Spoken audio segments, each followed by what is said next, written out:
Princess ডায়নার নীরব প্রতিশোধ। 1994 সাল। সেদিন ছিল এক মন খারাপ করা দিন।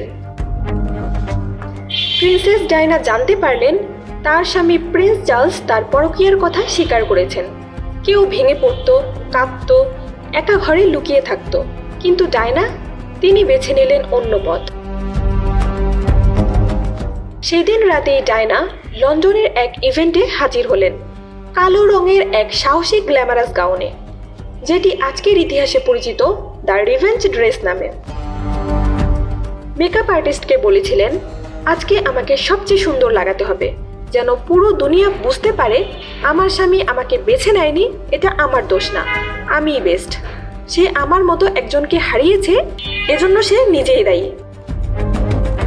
আর সত্যি বলতে কি, সেদিন ডায়নার সৌন্দর্যের চারদিক আলোকিত হয়ে উঠেছিল। মিডিয়া, সমাজ, পুরো দুনিয়া তাকিয়েছিল এক নারীর আত্মবিশ্বাসের ঝলকে। নারীরা কান্নাকাটি করে নয়, রিভেঞ্জ নিতে হয় এইভাবে। নিজেকে এমনভাবে গড়ে তোলো যেন সবাই তাকিয়ে থাকে, তোমার কষ্টে কেউ ভাঙবে না। ডায়না হয়তো রাজপ্রাসাদের রানী ছিলেন না, কিন্তু সেদিন সে ছিল লক্ষ নারীর হৃদয়ের রানী। একজন নারী যখন ভেঙে পড়ার বদলে নিজেকে তৈরি করে ফেলে, তখন তার কাছে সবচেয়ে বড় অস্ত্র হয়ে ওঠে তার সৌন্দর্য।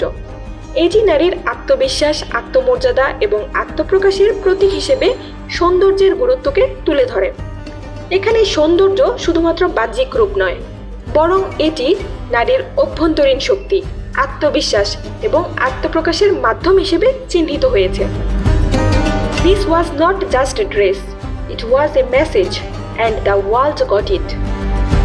ভিডিওটি যদি ভালো লাগে তাহলে লাইক দিন, বন্ধুদের সঙ্গে শেয়ার করুন এবং এই ধরনের ভিডিও পেতে আমাদের চ্যানেলটি সাবস্ক্রাইব করতে ভুলবেন না। ধন্যবাদ সবাইকে।